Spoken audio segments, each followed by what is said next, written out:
Hello, welcome back to another video. Today's exciting video is all about decoration and how to decide on the colour scheme for your camper van or project.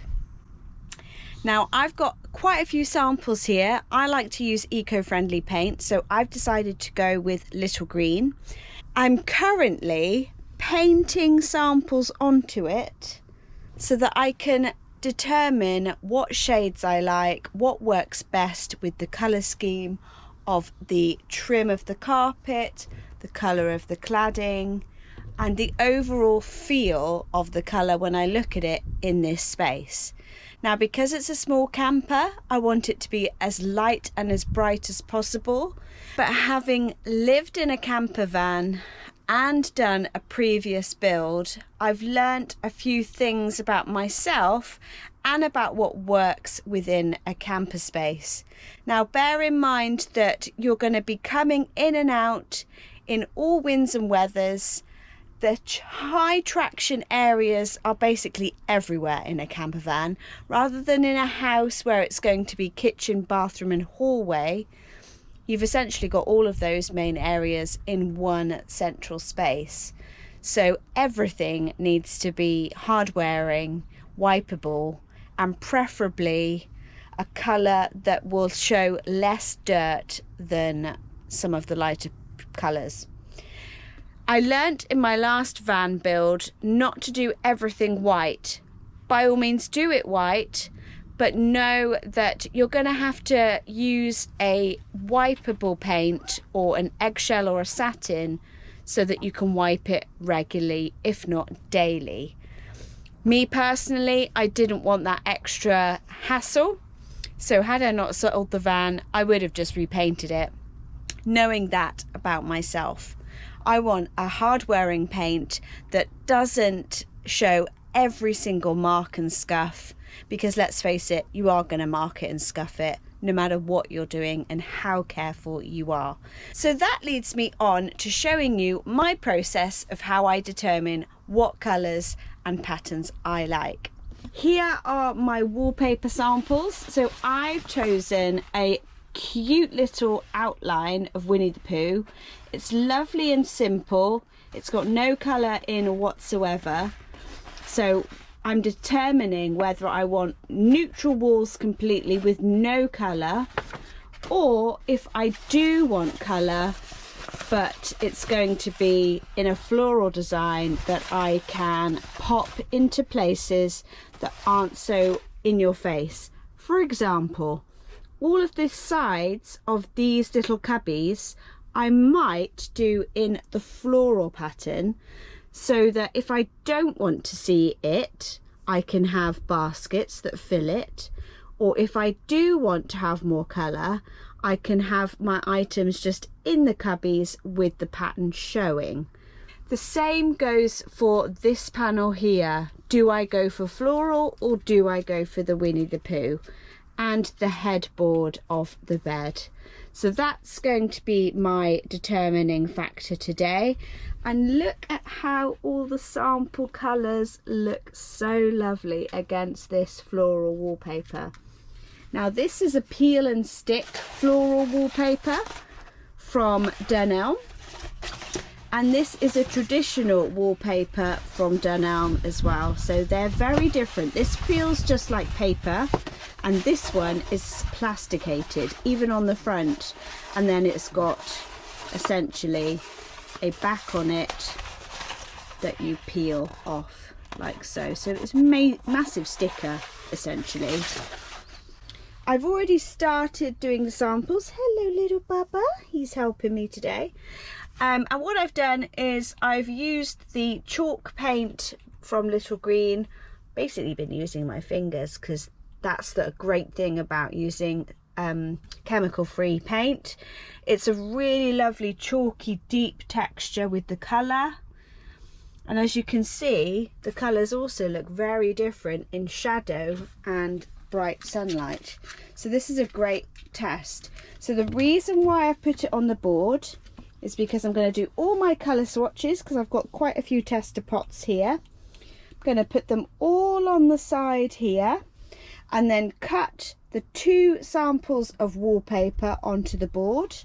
And then I've got this board to then put in the kitchen area, put in the bedroom area, put at the back area where my cubbies are.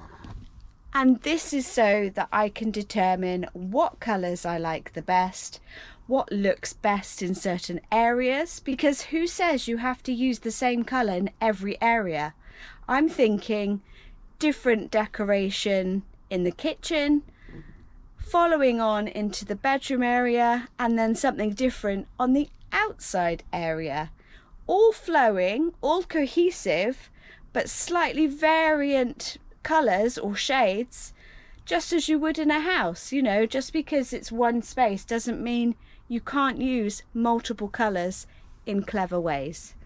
So that's what we're going to be doing today. This one is just such a stunning colour. It's called Jack in a Box, and it's like the most dreamiest blue aqua colour you can possibly think of.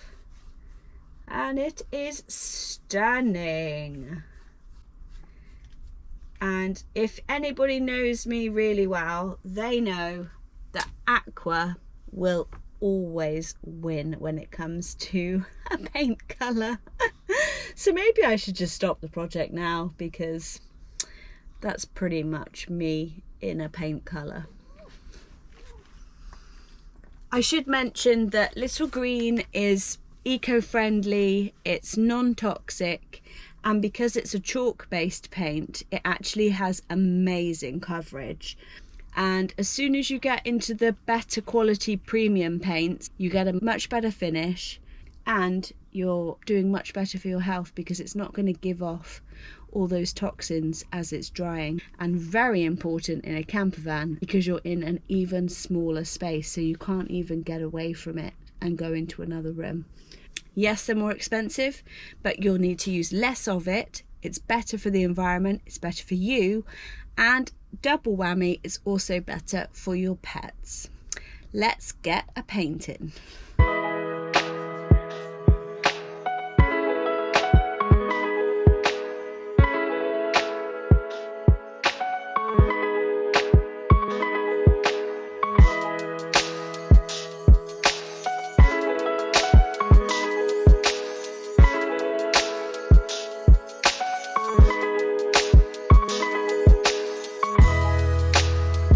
Okay, so I've just finished doing my paint samples of all the colours that I like for the van.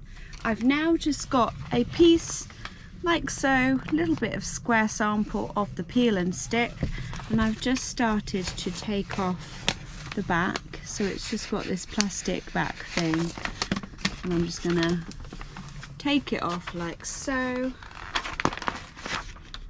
and put it onto my board. Oh wow, it's really easy to lift off and reposition. So like I say, you can easily just grab the corner and peel it off